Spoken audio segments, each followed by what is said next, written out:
This week we're talking about disasters, and I don't just mean the monster snowstorm hitting the Northeast right now. We're talking disasters that take out your entire infrastructure. We're getting back to basics on perhaps the most important, most often neglected aspect of backup preparedness, your disaster recovery plan. We'll walk through the essential elements every business needs to address before catastrophe strikes. A box of tapes or backups in the cloud is not a DR plan. I'll even share a crazy story from the early days of my IT career that taught me the hard way why a documented recovery plan matter. I honestly still can't believe what my employers did that day. I'm W. Curtis Preston, aka Mr. Backup, and I've sat where you're sitting. I want to turn you and everyone like you into a cyber recovery hero. This is the Backup Wrap-Up.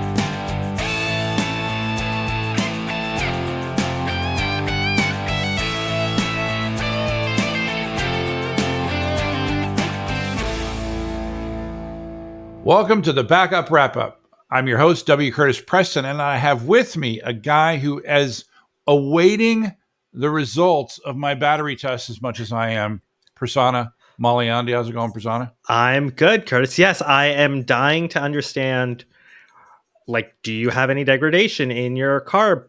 Because you sort of ran into an issue last week, right? Maybe. Maybe. Yeah, I killed my battery in my Tesla. And I'm currently running a battery test. And I will just say this. It's clearly not designed for me.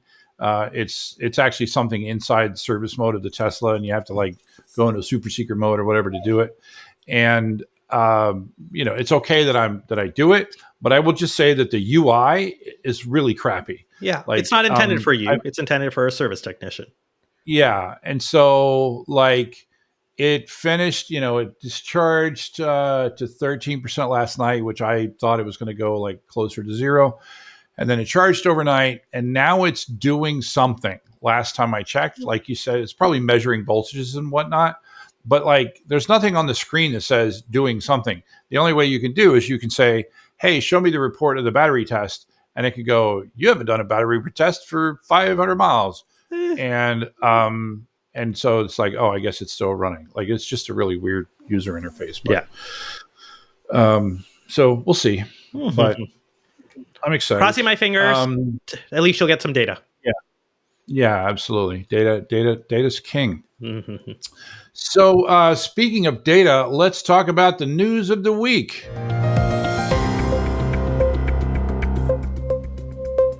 I'm going to say the big story that jumped up. Whenever we do this, I Google backup news and I see if anything pops up.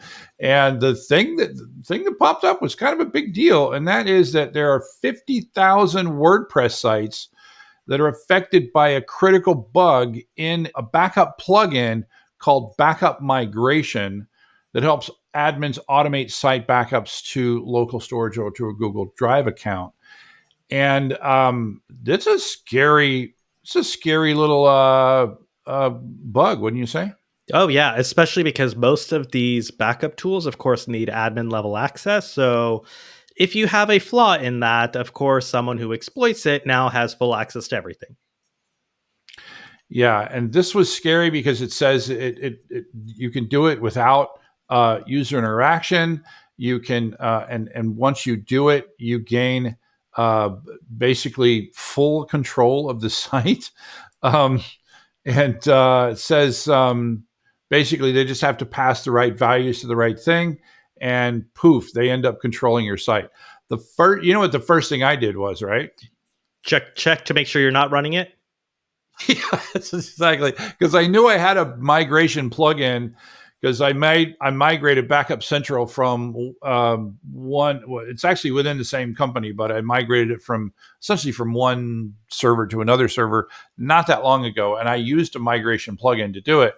And I saw that word backup migration. I was like, wait, is this the one I used? Right. And it wasn't. So I took the moment. I realized that the migration plugin that I used was still installed and activated. And I was like, you know what? I'm just going to go ahead and uninstall that. Yeah. Now, the one good thing is once the developer was aware of this issue, they had a patch available within a couple hours, which is good, Yeah. right? They were very responsive. However, now they just need to make sure that all the sites get updated who are using the plugin. And that's, I think, the bigger challenge. Yeah, it really is the bigger challenge, especially given that the developer doesn't mention anything about this on the WordPress.org plugin website. So I'm a little disappointed in that, but you know, I don't know what to say about that. But yeah, so I'll just say that I'll just put as a general note: if you do have a WordPress site, or whatever, if you have a website, look at any plugins that you have. Like in this case, I really should have deactivated this migration plugin a long time ago. Make sure that any plugins that you have that are running, you actually need them. Deactivate them and remove them if you're not. Yeah. So, what's our next news item? So the next news item is Veeam just came out with their big launch, and they've Mm-hmm. basically doubled down on a lot of cybersecurity related features. And I thought maybe we could talk about some of those. Yeah, there are a lot. Right. So, some of them you might expect, right? The idea of like inline malware detection, right? Detecting the malware as it's coming in the backup, looking for file system activity that looks a little weird, right? That would include things like, hey, somebody's appears to be changing a lot of files, changing the file names, different file types. You never had this file type. And where you see that is if you see an encryption attack, they tend to create a file type as the encrypted files have their own file type. And they're also integrating with EDR and XDR tools and SIM sort tools, which that sounds pretty Yeah. good. So they're also integrating with ServiceNow it's sort of looking at, hey, here's another part of your environment that we could potentially detect bad activity. So let's make sure we're plugging into your existing infrastructure tools rather than you having a report somewhere else that you rarely ever look at, right? That then you're like, oh, I saw that my backup system noticed this like 30 days ago, and I'm just starting to see that now. So I'm glad they're integrating into the rest of the environment, right? The reporting environment, which makes sense, reporting and monitoring. One thing from that list that I did like, and I know Curtis, you talk about this a lot, is I don't know if you saw it, there's mention of four eyes, right? So now, in Yeah. case you need to make certain modifications to backup settings and other things like that, you basically need two admins or four eyes in order to do those sort of operations. So this helps in a lot of the ransomware cases where a ransomware actor gets in and they basically change the backup policy, change retention down to 1 day, and then all your backups are gone. Right. So these sort of things Yeah. could potentially now require having two people in order to be able to do that. Yeah, I like that. I also like the integration with Yara. So basically, once you've identified some malware that you have, they can find that malware and get rid of it in your backups, which that sounds great. They got KMS integration. They got a lot. I mean, it's just like there's really too much for us to cover in this level of of report. But we'll And then include some links to the go ahead. articles, to the websites, and places you could Yeah, go look to see more details. But I'm glad that yeah, there's so much focus though on cyber security, just given what we see in backup environments with ransomware and other threat actors going purposefully after those backup infrastructure. yeah. There's a great blog from Jorge de la Cruz. We'll link to that. I think probably it lists all of them and sort of explains why the different features are important. So that is the news of the week.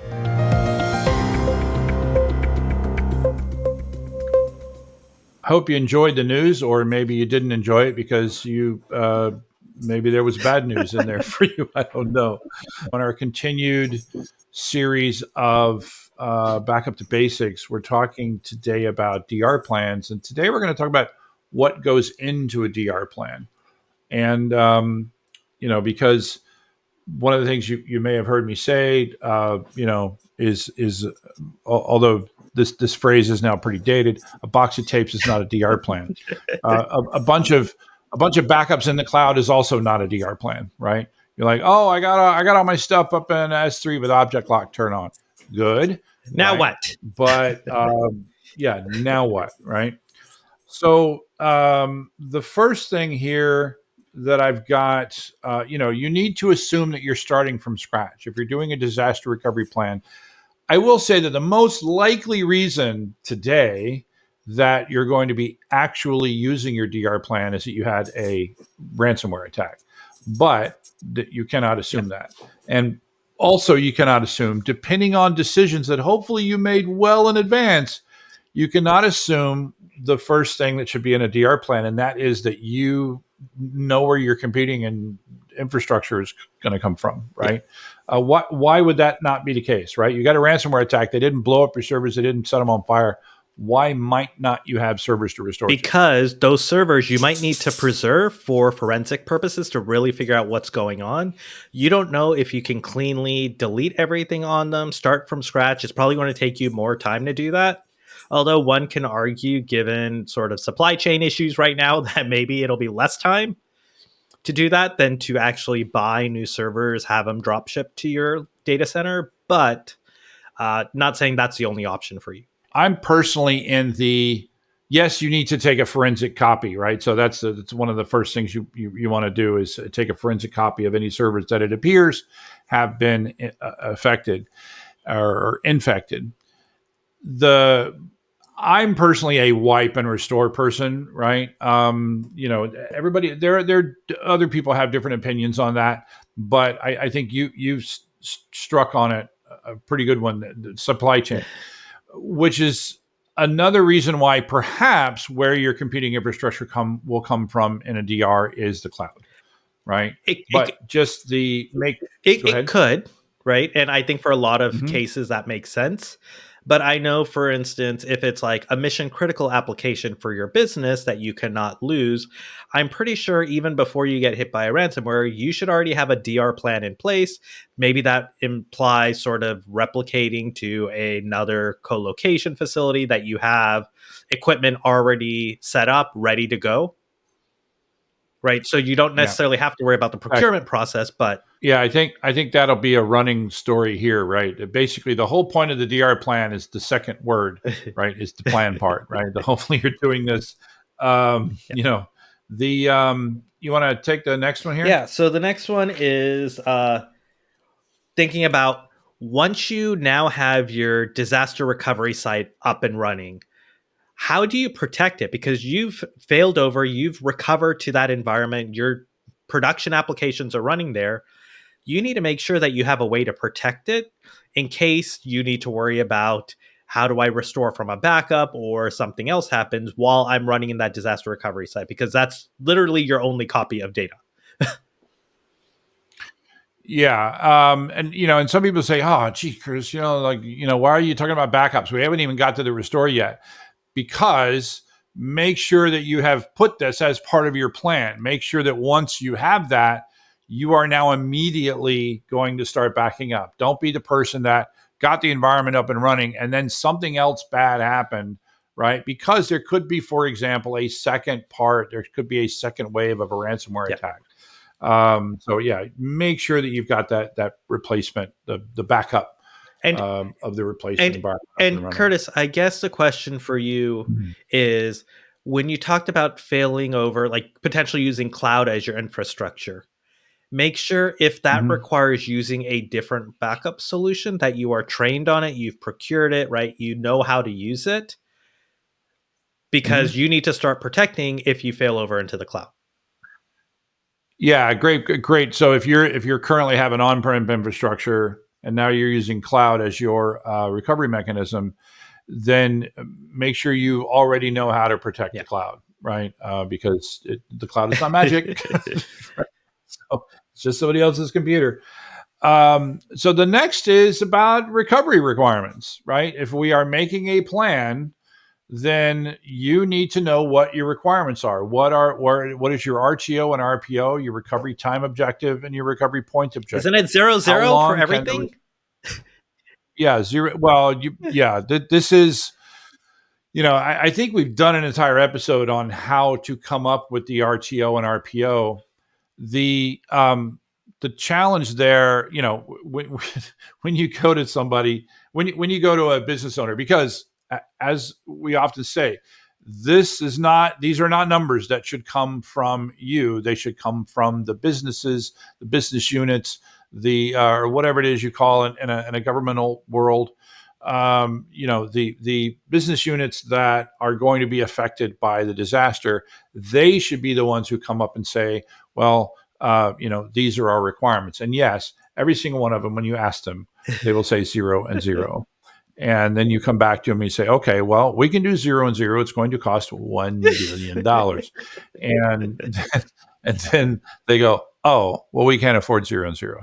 So what can you afford, right? And so you work, but you have to know what your RTO and RPO are going into doing a disaster. And you also set the expectations that way too, right? Because now everyone signed off before the disaster happens that, yes, in order to recover this application, because I'm willing to spend X amount of dollars, I expect that it will take 12 hours or 24 hours or whatever it is. And that's what we've all agreed to and signed off on. Yeah, exactly. The other thing to just remember about RTO, especially RTO, is that that's fully functioning restore, of the environment, right? So that means that the application was working here, and now it's fully the application that I need and the other applications that it needs. Those are all running and functioning. It doesn't just mean the restore. A lot of people focus on just the restore, and just remember that that's literally only one part of the and when you say restore of the data, right? The restore of the data, right? Yeah. Well, even restore of the server and getting the server up and running. You're like, okay, the server's up and running, right? Is the application up and running, right? Which may require coordination with other applications, right? Yeah. Yep. Which is a great way to lead into the next one, which is what are your recovery priorities and prerequisites? Because like you mentioned, Curtis, in order to get this application functioning, I might need 5 other applications to also be up and running. So I need to make sure that those 5 are up before I can ensure that this application is up and running. So understanding the dependencies and also the priorities. Like, is Curtis's laptop the most important thing in the business to bring up and running? Or is it really our billing system? Right? Or our e-commerce site, right? And so understanding what is critical to get the business running is important, because you're not going to have time to bring everything up at the same time. Well, if you were following Curtis's usual suggestions, you weren't using Active Directory for your backup server. And so the only thing that you need to get into the backup server is the password manager that's running on Curtis's laptop. I'm going to say, yes, Curtis's laptop being restored is the what most happens if Curtis's laptop crucial. is infected with ransomware and encrypted? Well, then you're screwed, right? That's just that's what we had a good episode on that, right? The restoring from nothing, right? How do you go from nothing? The next one is about people. This is an interesting one because you could look at this, basically how will you get to people, right? You need to prepare for a number of eventualities. One of them are that the people are either not available, alive, not available, I think is a right. They're not. Well, they're not alive, or they can't access your environment, right? So depending on what we're talking about, especially in this remote world that we live in now, right, where a lot of people are working remote, the first thing you need are people that can do the people at the keyboard. So how will they get to that keyboard? How will they how will they get to that keyboard? Or a virtual what keyboard. You're talking about is or virtual keyboard, right? How will that happen, right? And you need to include all the things that could happen if you live in if we're talking about natural disasters that you're protecting from. You need to say, oh, well, the roads are out, right? The roads in between A and B are out. The roads are where they're snowed over. We had a flood and you can't get from A to B. So these are things that you need to take into account. I think there's a great episode there where we have the we interviewed the guy that was, the guy on the ground for that disaster at the Caribbean island. And he talked about all the critical infrastructure that was not available Yeah. to him. Or figure out where to sleep And or eat, right? It's like all those things. yeah, you Yeah. remember yeah, and also speaking of the people, you do need to figure that out. Thanks for bringing that up. Is you once you get the people in, they're probably not going to Yeah. leave.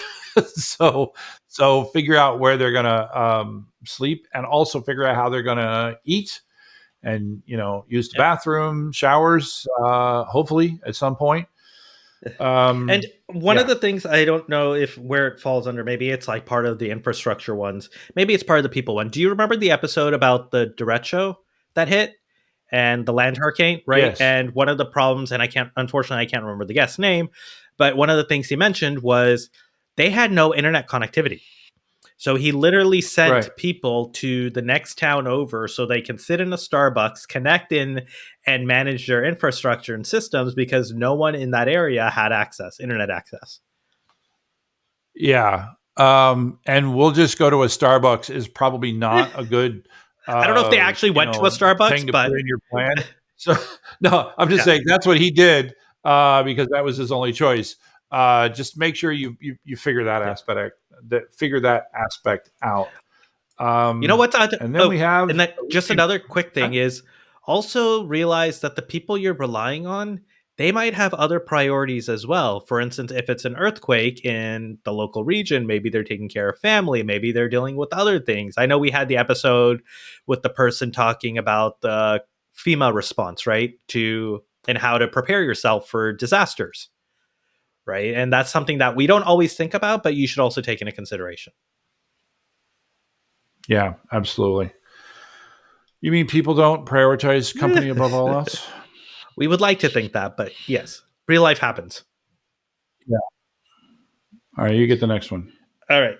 So the next, and I like this one, Curtis, because I always remember your story you tell, and it's really how good is your documentation, right? And because like we talked about people, if people aren't there, right, who can now operate and make sure and recover your environment? Or if people are there who created it, who's the one who's coordinating and making sure, okay, are all the steps in order to bring up this application? I need to go talk and make sure that these 5 other applications are up and running, that I have the networking there, that I've already pre-configured the compute, right? There's a whole bunch of steps. And so making sure everything's documented, because the last thing you want to do is have a disaster and be like, oh, I forgot steps 4 and 6, and those are critical for bringing up this application, and sitting there and trying to troubleshoot in the midst of a crisis. Yeah.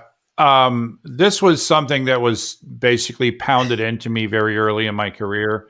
The bank that I worked with had, you had to have, because it was a bank, the SEC would, required us to do these things, right? And we had documentation, and I remember a fight over what the documentation was going to be created in. The company's standard was Word Perfect, and we had this one guy that really liked Microsoft Word. We all know how that worked out. I mean, Word took over, and that was he's like, Word Perfect stinks, and Microsoft Word is so much better. And we're like, it doesn't matter. You got to do the documentation in the format that we that we use, right? And part of that was, the big part of that was that we were not everybody had nobody had a laptop, but not everybody necessarily had a desktop that ran Windows where you could run these things. We actually used WordPerfect because it ran on Unix-based infrastructure, right? And we could do shared documentation. So, yeah, the important thing is to write this documentation and test it, and make sure that you have other people that test the documentation that you wrote, because they will find the things that you left out. Also, make sure to think about how and where you keep this documentation. Do not outrule the idea of making multiple printed copies of that documentation. The downside of that is, you got to kill a couple of trees every time you update it, but maybe use loose leaf notebooks so that you can easily update a section of the plan if you change it. But and have it in multiple formats like PDF, and have it available in places where you can easily access it. paper online, maybe even, and a truly online, like not anything in your infrastructure, something in the cloud somewhere where you can possibly get it. Just make sure all of that stuff Secure. is, authenticated and secure and all don't that, put right? passwords in that documentation, please. And don't put passwords in that documentation. Exactly. Another thing here that I've got is, how much of this DR runbook that you have, how much of it is automated? Because the more you can automate, the more that a disaster recovery actual execution is going to work. And so the question is, in that DR plan, just make sure you understand that level of automation that you have or don't have, and continually strive for more automation, because two things. One is you're more than likely to have a successful recovery if you have automation. And second, it makes testing the recovery a whole lot easier. Again, I'll go back to when I used to have to do this in the field.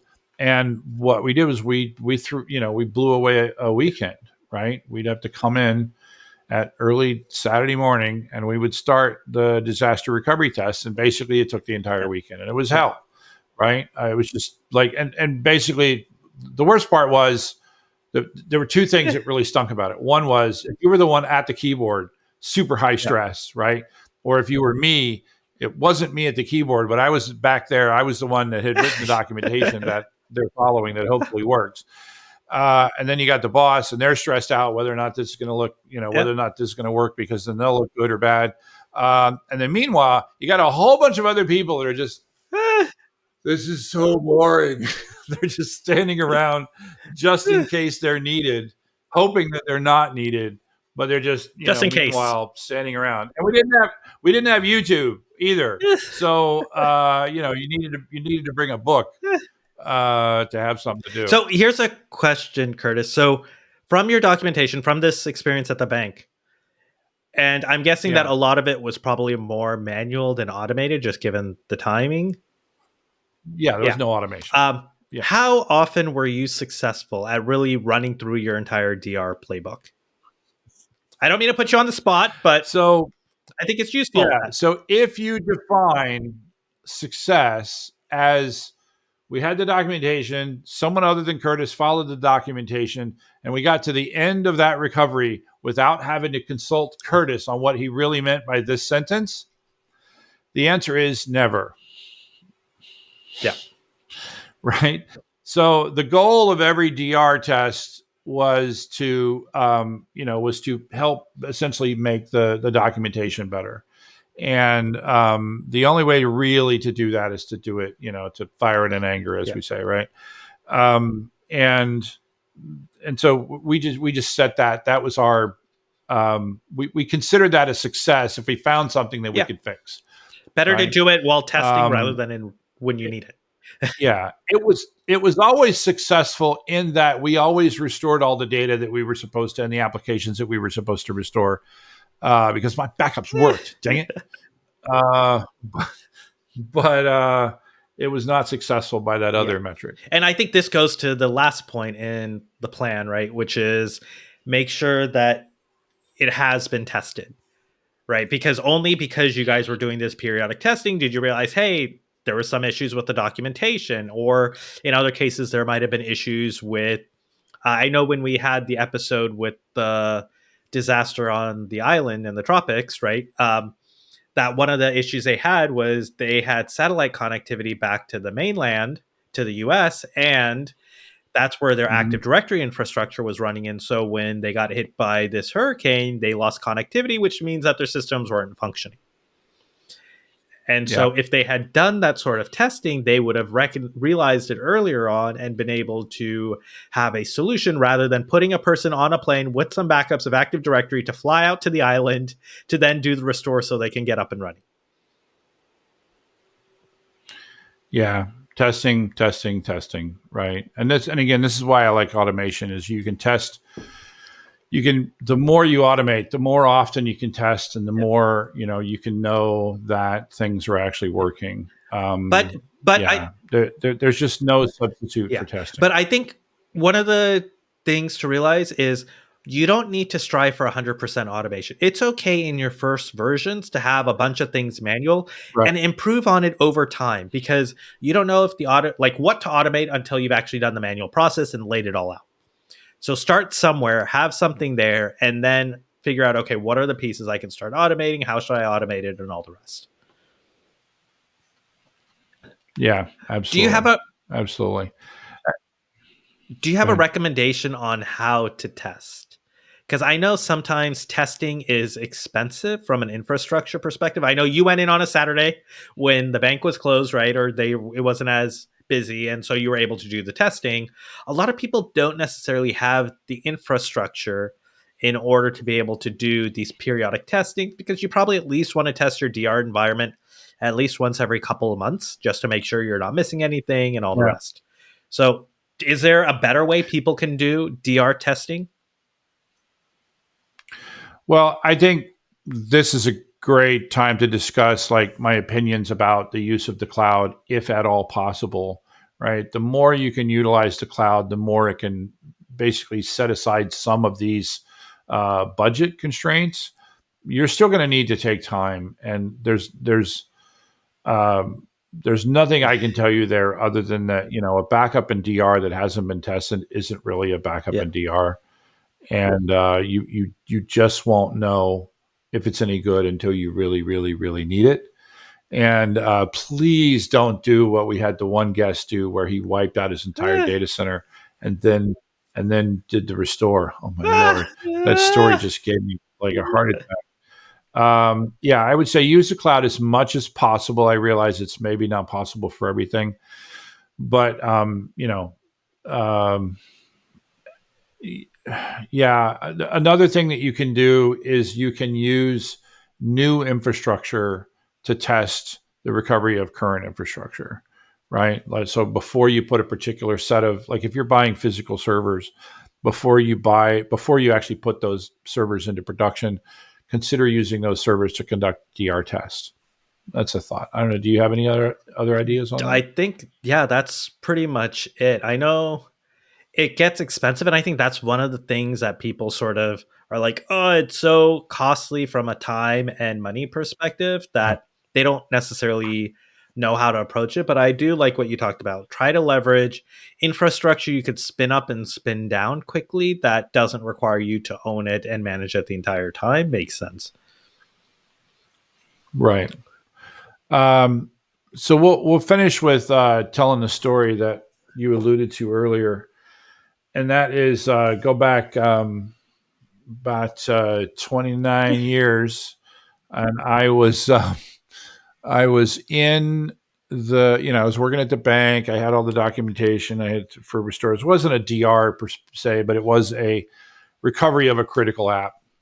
And my daughter had just been born, and I was in the hospital, um, with my wife. The whole classic thing of like father, son, daughter, brand new baby there, and you're having that wonderful moment, and the phone in my wife's hotel room rang. Again, for those of you that are born in this world, this was a world where we didn't have cell phones, right? You We meant had pagers, and I had left my the pager. hospital room, What's right? that?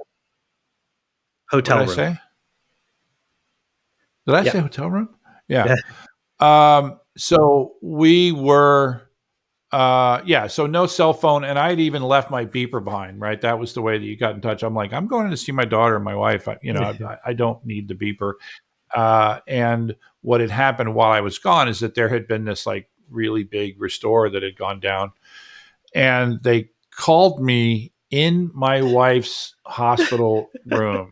Right? They called the hospital because they knew the hospital, because the hospital was literally within line of sight to the bank where I worked. Right? This was Christiana Hospital in Newark, Delaware, because I was at what at that time was MBNA, and it was just literally right down the road. And the phone rang, and I answered it, and it was somebody from the bank, and they wanted to know if I could help them with this restore that they were doing. And I said, well, did you like look at the document? Because I made such a thing about documentation, right? Did you look at the documentation, and was there a problem with the documentation? Did you, is there a question that that I need to answer? And they basically started saying, well, no, I hadn't really looked at the documentation. I just called you first. And I just hung up. I was just like, I can't believe that you just called me in my wife's hospital room just after she'd given birth to our first child because of a stupid restore, no matter how, without even looking at the documentation. This is why you need to have documentation. This is why you need to make sure it's followed. But of course, if you've got stupid people that don't want to read it, there's not much you can do. But all right, well, as always, thanks a lot, Prasanna. Thanks, Curtis. It's always fun. And thank you to the listeners. We'd be nothing without you. That is a wrap. The Backup Wrap-Up is written, recorded, and produced by me, W. Curtis Preston. If you need backup or DR consulting, content generation, or expert witness work, check out backupcentral.com. You can also find links for my O'Reilly books on the same website. Remember, this is an independent podcast, and any opinions that you hear are those of the speaker and not necessarily an employer. Thanks for listening.